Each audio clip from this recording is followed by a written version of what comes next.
Jadi seperti ini proses menempatkan tanahnya. Tanah yang sudah kita buat adonan seperti itu kita masukkan ke dalam rak atau tempat ini ya, tempat alas. Ini sebagai pengganti polybag kalau misalnya kita kesulitan untuk menyediakan polybag dengan bahan sederhana seperti ini, bahan bekas tapi bermanfaat. Kita ratakan. Jadi prosesnya ini hanya sebagai media penyemaian ya, bukan media tanam. Nanti setelah 3 hari atau 4 hari sudah tumbuh bibitnya. Kemudian di hari ke-7 nanti kita akan pindahkan di media polybag seperti itu. Oke. Ini prosesnya satu persatu kita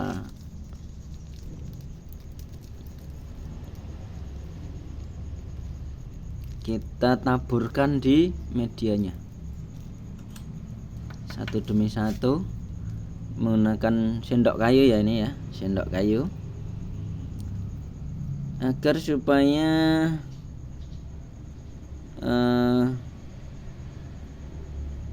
benihnya itu enggak terlalu ini ya, enggak terlalu banyak, karena kalau misalnya terlalu banyak pertumbuhannya akan terganggu ya.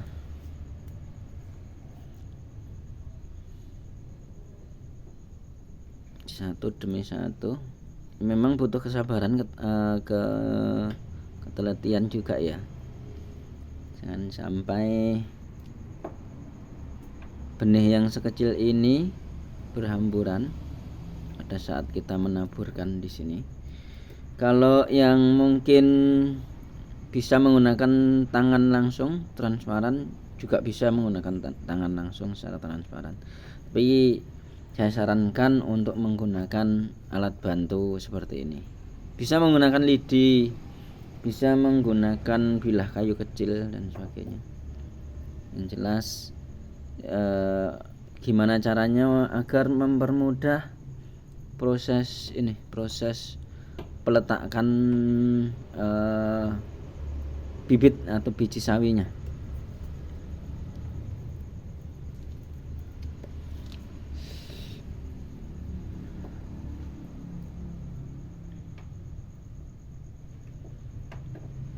Ini setelah tiga ini dulu ya, 3 rak piringnya, ini rak piring media.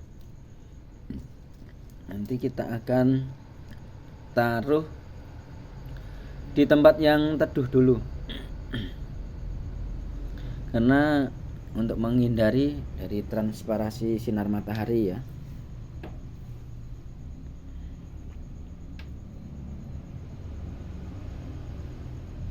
Teman-teman juga bisa menggunakan media lain seperti halnya polybag ataupun kotak kecil seperti ini. Tapi kalau misalnya lebih mudah mendapatkan rak atau piring telur seperti ini, disarankan untuk menggunakan rak piring telur seperti ini, karena ini sifatnya juga menyerap air ya, menyerap air. Tapi karena sifatnya lunak, disarankan jangan terlalu basah ya, ini nanti ya, jangan sampai terlalu basah pada saat penyiraman, dan dihindarkan dari tempat yang transparasi terpapar dengan air hujan gitu. Jadi kalau bisa dibuatkan rak juga seperti ini bawahnya, salah satunya untuk menghindari ini, kalau misalnya ada binatang yang seperti halnya kucing, ayam dan sebagainya, yang mungkin bisa menjangkau ya, nanti akan di eker-eker ya, di eker-eker itu di cakar-cakar sama kakinya itu sehingga mengalami kerusakan gitu. Dan tujuan yang berikutnya adalah untuk menghindari kalau misalnya ada serangan dari serangga ya, seperti halnya semut ataupun serangga lain-lain yang mungkin bisa mengganggu pertumbuhannya, seperti itu. Gitu. Setelah nanti di hari ke-7 sudah muncul daun, ya mungkin daun 3 atau 4 bisa kita pindahkan. Untuk tutorial kali ini mungkin cukup, dan selanjutnya saya akan men-spill nih tanaman apa yang sudah saya tanam. Salah satunya adalah ini seledri atau daun ini ya, daun shop. Saya nanam kemarin, beli dengan bibit cukup 5.000 ya, 5.000 perak. Saya semai, kemudian saya banjarkan. Ini menjadi sekitar ya cukup lumayan ya, cukup lumayan. Ini setelah saya hitung, ini ada sekitar 70, cukup 5.000 perak ya. Ini sudah bisa dibanjarkan atau di ini menjadi 70, bahkan bisa lebih ya kalau misalnya kita memisahkannya satu ini ya, satu polybag ini, satu batang atau satu biji, mungkin bisa lebih, bisa 2 kali lipatnya. Oleh karena kemarin saya banjarkannya ini ada sekitar 3 ya, 3 ini 2, dan ini 2 ya, pokoknya variannya 3 atau 2 ya di sini. Jadi kalau misalnya kita bisa banjarkan satu biji, satu biji itu akan lebih ini ya, lebih daya sibarnya atau daya ini akan lebih banyak gitu.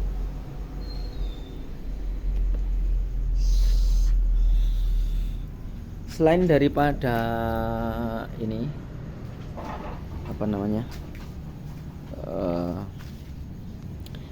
daun seledri, saya juga menanam ini daun pre atau bawang pre ya, daun ini pokoknya saya menggunakan media yang sederhana seperti ini. Ini sengaja saya buat rak ditempatkan di atas ini, salah satunya tempat saya ini intensitas cahaya cukup minim ya, sehingga harus ditempatkan di rak seperti ini. Yang kedua, untuk menghindari karena saya pelihara kucing, untuk menghindari serangan kucing, soalnya kalau nggak ditaruh di rak yang tinggi seperti ini akan diserang oleh kucing. Diserangnya itu bukan diserang untuk dimakan atau apa, tapi buat mainan, buat berak dan sebagainya. Nah, ini salah satunya antisipasinya. Memang kita harus geliat untuk gimana cara mengantisipasi kalau misalnya lahan kita sempit, kemudian paparan atau transparansi sinar mataharinya intensitasnya itu sangat minim. Kita harus menyesuaikan biar bisa ini ya, bisa tumbuh dengan baik. Ini seperti itu. Ada juga lombok. Ini cukup lumayan subur. Ini padahal baru sekitar 2 minggu yang lalu saya nanam. Kemudian ada juga ini tebu. bibit tebu. Meski di tempat yang terbatas, di tempat pot kecil seperti ini saya mencoba, barangkali nanti bisa tumbuh dengan baik. Ya fokusnya bukan untuk diambil ininya ya nanti hasilnya, tapi untuk mengurangi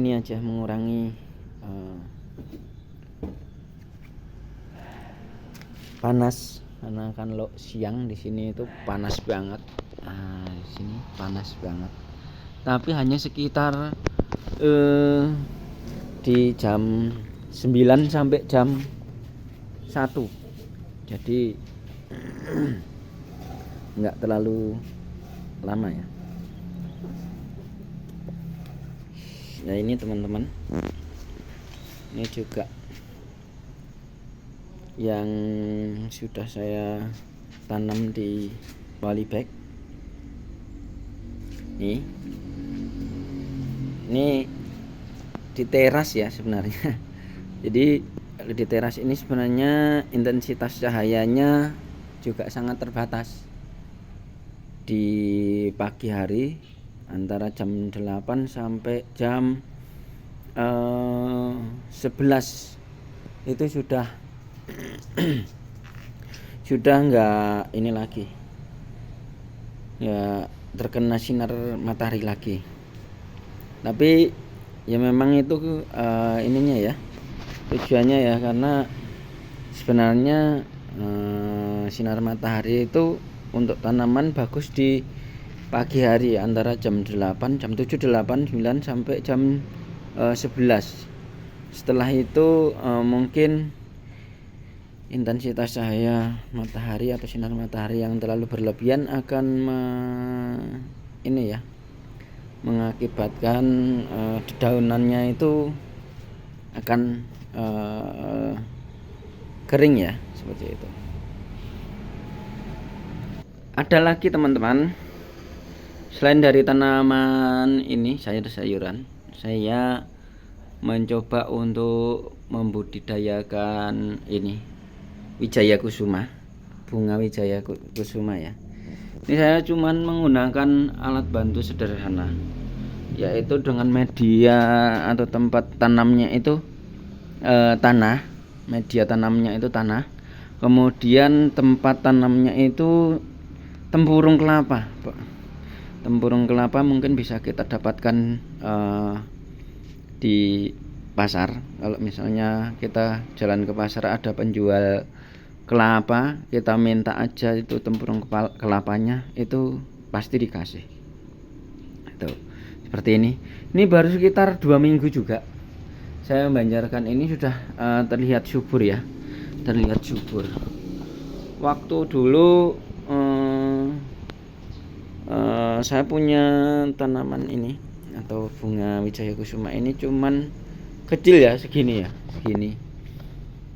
Satu itu pun dikasih sama orang, kemudian saya pecah, saya banjarkan, akhirnya jadi banyak seperti ini.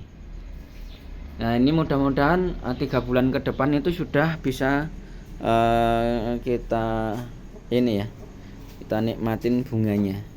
Sebenarnya bunga Wijaya Kusuma itu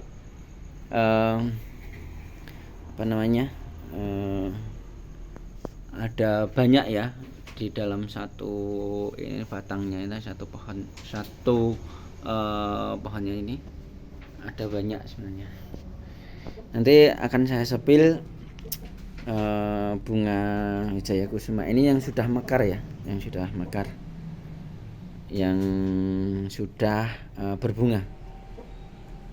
Nah ini teman-teman, ini bunga Wijaya Kusuma yang sudah berbunga ya, yang sudah berbunga, sudah mulai mekar, sudah mulai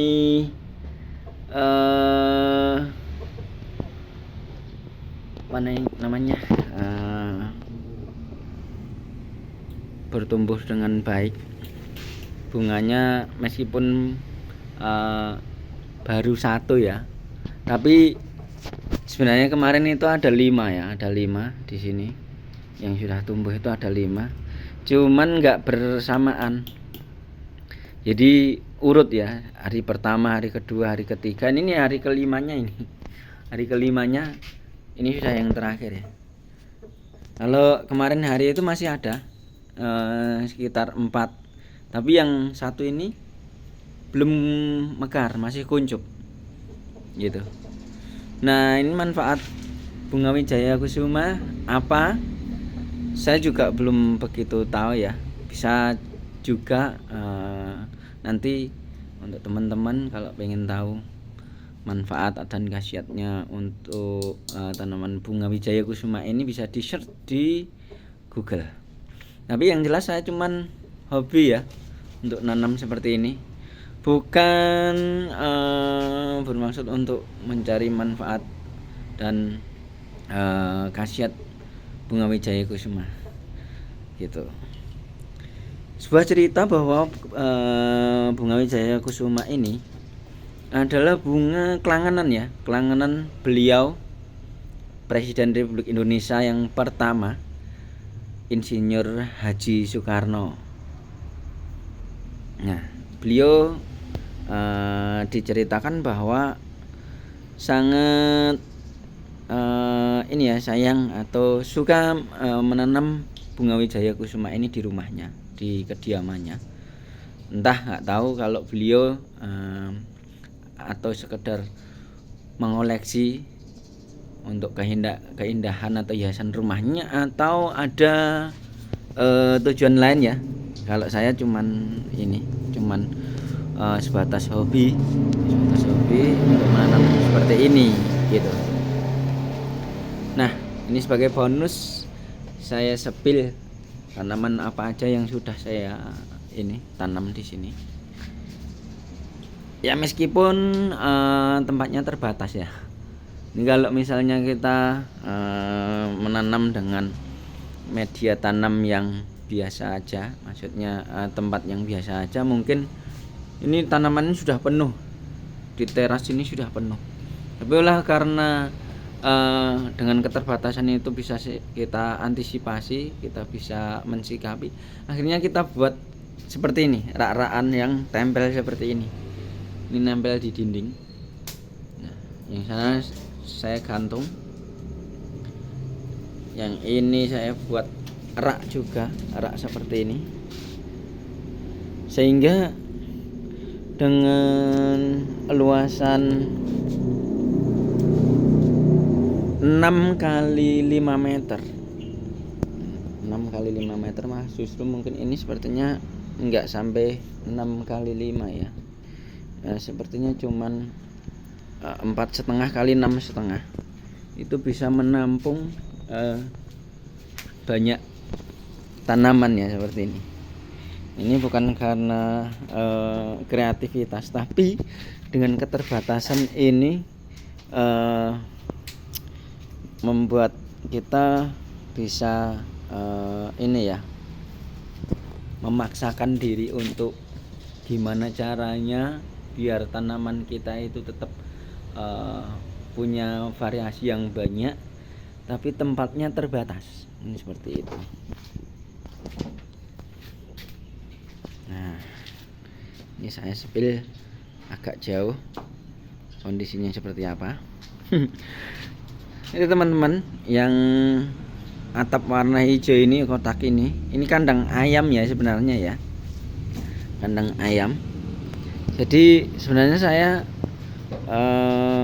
memelihara ayam ini tujuannya waktu itu sebagai bentuk integrasi ya, maksudnya biar semuanya itu enggak terbuang, biar semuanya itu terintegrasi dengan, meskipun dengan skala kecil ya. Ini proses tahap pembelajaran bahwa kita memang butuh integrasi atau perputaran yang ini ya. Nah, contohnya kalau kita menanam nggak punya pupuk untuk pemupukan, akhirnya kita harus beli gitu. Kemudian kalau misalnya kita punya sisa-sisa makanan, dan makanan itu terbuang dengan sia-sia, mungkin ya bisa dibilang mubazir ya. Tapi kalau misalnya kita punya peliharaan seperti ayam seperti ini, makanan sisa itu kita bisa berikan ke ayam. Kemudian kotoran ayam kita buat sebagai pupuk sayuran seperti ini. Kemudian sayuran itu akan subur ya,